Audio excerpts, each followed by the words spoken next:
Na ripoti kutoka eneo la Mapumbani 88 manispaa ya Morogoro, barabara kuu ya Morogoro Dar es Salaam, ambapo katika eneo hili imetokea ajali iliyohusisha malori mawili ya mizigo kugongana uso kwa uso. Kwa mujibu wa mashuhuda wa tukio hili, wanasema mtu mmoja amejeruhiwa ambapo tayari amepelekwa hospitali kwa ajili ya matibabu.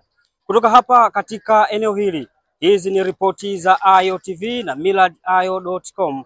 Mimi ni Jacob Sonyo. Ni ajali mbaya sana. Jamaa anaonekana alitoka nje ya Dar es Salaam, alikuwa anaenda hivi.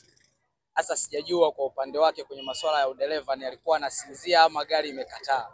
Watu maana hatuwezi kuweka maximum moja kwa moja kwamba alikuwa anasinzia. Unajua masuala ya magari ni masuala ya kiufundi zaidi. Huwezi jua ilimkataa katika njia gani, lakini mwenzie kama mnavyoona kajitahidi kumkwepa sana.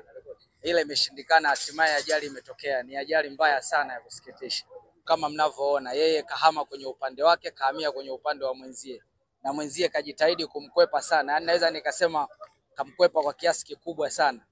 Ila ndio hivyo, tayari mipango ya Mungu, ajali ilishapangwa itokee, imetokea. Lakini nahisi chanzo inawezekana akawa alikuwa anasinzia. Maana hawa ndugu zetu nao wanaenda safari ndefu, wanachoka sana. Tumepata taarifa ya magari mawili kugongana katika maeneo ya Mapumbani karibu na sheli ya Afro Oil.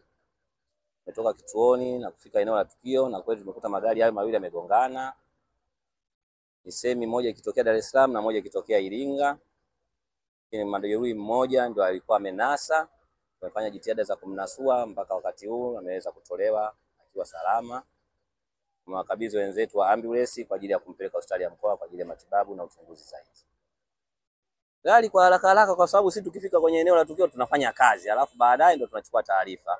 Kwa maana hiyo dereva tumemkuta kwenye gari hiyo ambayo imepata majeruhi mmoja, tumemkuta dereva mmoja. Na tumewauliza watu wa jirani waliokuwa wakati wa tukio, wanasema hawakuona mtu mwingine zaidi ya huyo ambaye tumemnasua.